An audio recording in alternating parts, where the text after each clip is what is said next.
열왕기상 8장 1절에서 11절입니다. 하나님의 말씀입니다. 함께 고백드리겠습니다.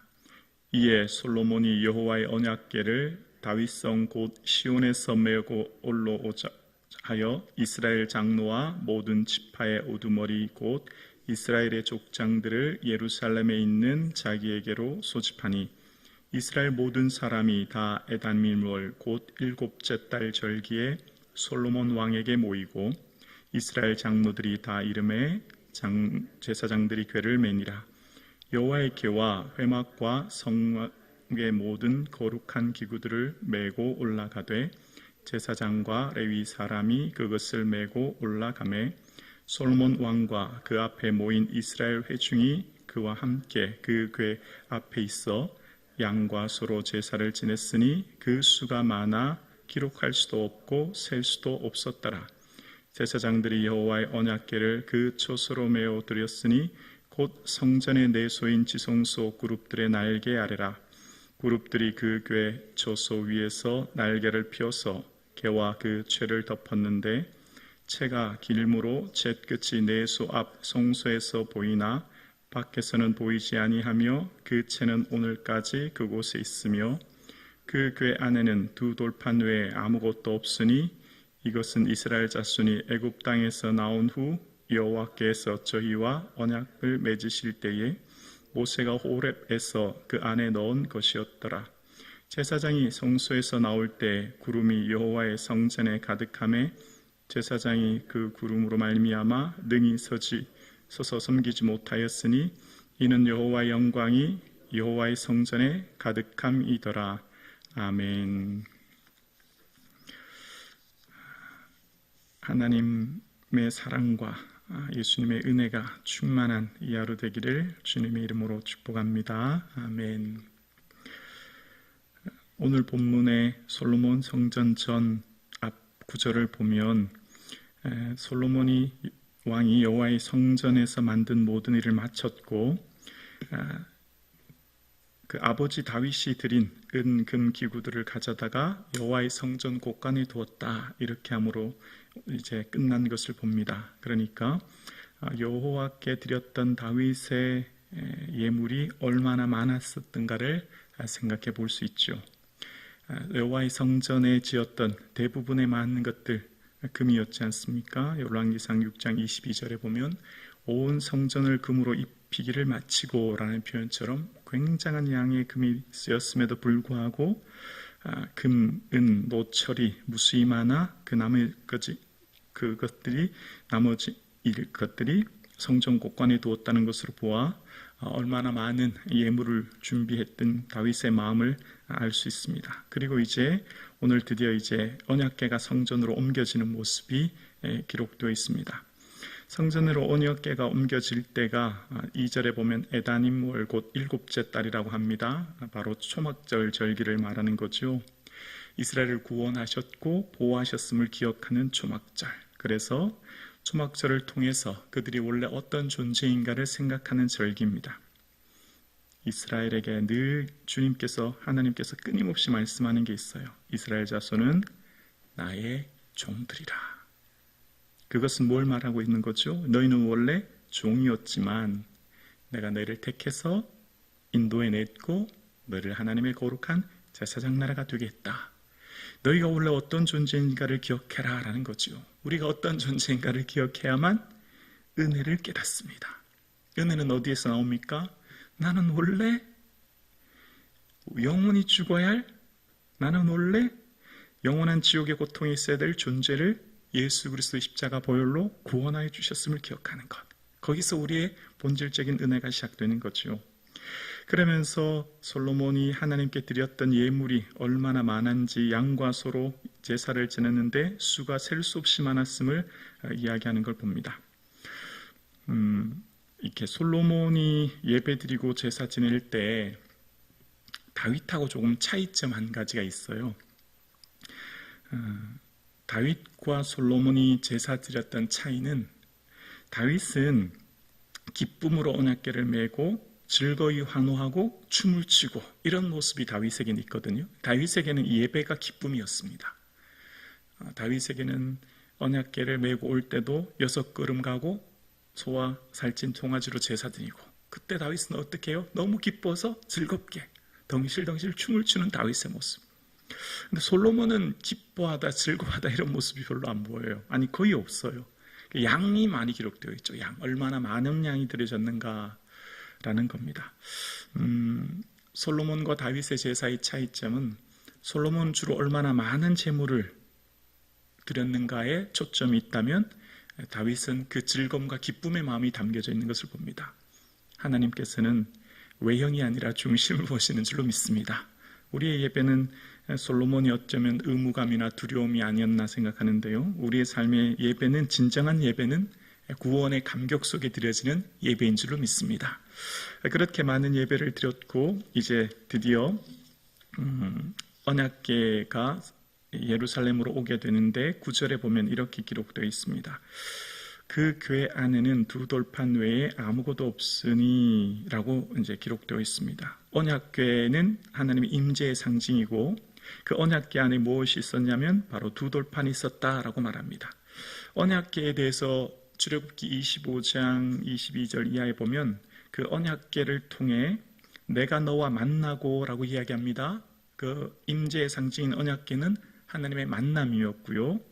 또 그 두 그룹 사이에서 내가 이스라엘 자손을 위해 너희에게 명령할 모든 것을 내게 이르리라 말씀하십니다. 그 임재의 상징 언약궤를 통해서 주님 말씀하신다는 거예요. 말씀을 듣는 것이죠. 그러니까 언약궤에서 만나시고 말씀하시는데 그 언약궤의 핵심은 뭐였죠? 두 돌판입니다. 두 돌판은 뭐였죠? 곧 십계명인 것을 신명기 4장 13절에 이야기합니다.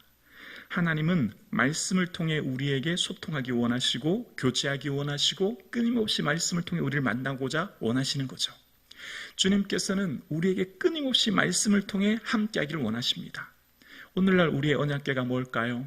성경입니다. 성경이 두 돌판과 같은 언약궤입니다. 성경은 휴대용 언약궤라고 생각하시면 돼요. 휴대용 언약궤. 얼마나 소중한 선물이 우리에게 주어졌는지 몰라요. 하나님의 특별 계시인 성경이 우리에게 주셨고 성경을 통해 우리에게 끊임없이 말씀하시고 우리와 교제하기 원하시고 함께하기 원하십니다. 말씀을 펼치시고 늘 묵상하시는 저와 여러분 되기를 주의 이름으로 축복합니다. 그렇게 언약궤가 성전으로 올 때 10절에 보면 이렇게 표현합니다. 제사장이 성소에서 나올 때 구름이 여호와의 성전에 가득하매라고 이야기합니다. 구름은 늘 하나님의 임재를 상징했죠. 시내산에서 모세가 하나님을 만날 때 구름 가운데 만나는 임재를 상징했습니다. 그런데 출애굽기 19장 9절에 보면 여호와께서 모세에게 이르시되 내가 빽빽한 구름 가운데에서 내게 임함은 왜 구름 가운데 내가 임하는지를 아니? 라고 하면서 설명하시기를 내가 너와 말하는 것을 백성이 듣게 하며 또 너를 영영이 믿게 하려 함이라 라는 말씀을 하세요. 왜 그렇게 구름 가운데 임했는 줄 아니? 내가 너와 말하는 것을 백성이 듣고 백성이 너를 믿도록 하기 위한 거야 라고 하는 모세를 향한 배려라고 말씀하시는 겁니다. 영이신 하나님은 눈에 보이지 않지만 하나님의 임재하시는 것을 구름으로 보임으로 모세를 세워주시기 위한 것이다, 그렇게 말씀하고 계세요. 그러면서 11절에 보면 제사장이 구름으로 말미암아 능히 서서 섬기지 못하였으니 이는 여호와의 영광이 여호와의 성전에 가득함이었더라 라고 말씀하십니다. 하나님의 이 영광이 온 성전에 충만한 그 영광을 오늘 본문에 이야기합니다. 구약에 나타나는 여호와의 영광 세 가지를 살펴보려고 하는데요. 여호와의 영광이 임했다라고 하는 것은 첫 번째, 이스라엘 백성들이 애굽에서 나왔을 때 신광야에 이르게 됩니다. 그 신광야에 이르렀을 때 이스라엘 백성들이 우리가 애굽의 떡 가마 안에서 있었으면 좋았을 것을 라고 하면서 불평하기 시작하는 거예요. 먹을 것 때문에 불평합니다. 그럴 때 하나님께서 얘들아, 내가 하늘에서 양식을 비같이 내려줄 거다. 너희가 일용할 양식을 날마다 거두게 될 거야. 저녁이 되면 너희가 내가 너를 인도했다는 것을 알게 될 거야. 내가 너희를 인도했음을 이렇게 알게 될 거야. 그리고 말씀하시기를 출애굽기 16절에 장 7절에 보면 아침에는 너희가 여호와의 영광을 보리니 라는 말씀하세요. 지금 너희가 원망하지만 내일 아침 되면 여호와의 영광을 보게 될 거야. 그렇게 말씀하세요. 그러면서 주신 것이 만나였습니다. 이스라엘이 첫 번째 경험한 여호와의 영광은 만나였습니다. 그들의 노력과 애씀이 아니라 전적인 하나님의 은혜로 주신 만나, 인간의 모든 생존을 책임지는 만나, 그들이 매일 먹어야 살 수 있듯이 광야에서 모든 생존은 만나를 통해서 생존했듯이 만나가 하나님의 영광을 경험하는 첫 번째 것이었습니다. 그 만나는 이후에 요한복음 6장에 보면 모세가 너희에게 준 것은 떡을 준 것이 아니라 하늘로부터 참떡이 아니다 라고 말씀하시면서 세상에 주는 생명의 참떡은 누구라고 말씀하십니까? 예수님이라고 말씀하시죠. 나는 생명의 떡이다. 나를 먹는 자는 결코 줄이지 않는다. 영원히 목마르지 않는다. 참떡이신 예수님을 말씀하시죠. 그러니까 하나님의 영광은 만나이며 하나님의 영광은 생명의 참떡이신 예수 그리스도를 상징하는 것이죠. 우리의 영광은 오직 예수 그리스도로부터 누리게 됨을 말씀하시는 거예요. 두 번째 나타났던 영광은 모세가 시내산에서 올라갔을 때 율법과 계명을 친히 기록한 두 돌판을 받게 됩니다. 그 두 돌판을 받는 내용이 출애굽기 24장 12절 이하에 나오는데 그때 여호와의 영광이 시내산 위에 머무르고 구름이 엿새 동안 산을 가리더니 라는 표현이 나옵니다. 여호와의 영광이 가득했다라는 표현이 언제 나왔냐면 두 번째로 모세가 하나님의 말씀인 두 돌판을 기록한 것을 받았을 때를 말씀하는 거예요. 그러니까 여호와의 영광은 다른 말로 말하면 말씀인 거죠. 말씀으로만 여호와의 영광을 경험하는 겁니다. 말씀을 통해 하나님의 영광이 충만한 임재를 경험하는 거죠. 오늘 함께 예배드리시는 저와 여러분의 삶에 늘 말씀을 읽고 묵상할 수 있기를 주의 이름으로 축복합니다. 말씀이 있는 곳에 여호와의 영광이 임재하시고 말씀을 통해서 우리는 여호와의 충만한 영광을 경험하게 됩니다. 그리고 여호와의 영광이 충만히 임했던 세 번째는 바로 출애굽기 40장 34절 이하입니다. 하나님의 설계하신 것 성막이죠. 하나님의 계획하시고 설계하시고 지을 것을 말씀하신 성막, 그 성막을 하나님께서는 모세에게 말씀하셨고 그 성막에 대한 내용이 출애굽기에 기록됩니다. 25장 이하의 성막을 기록하는 내용에 대해서 말씀하셨고 그리고 40장에 가면 드디어 성막을 완성하게 되죠. 그리고 성막 봉헌식을 하게 돼요.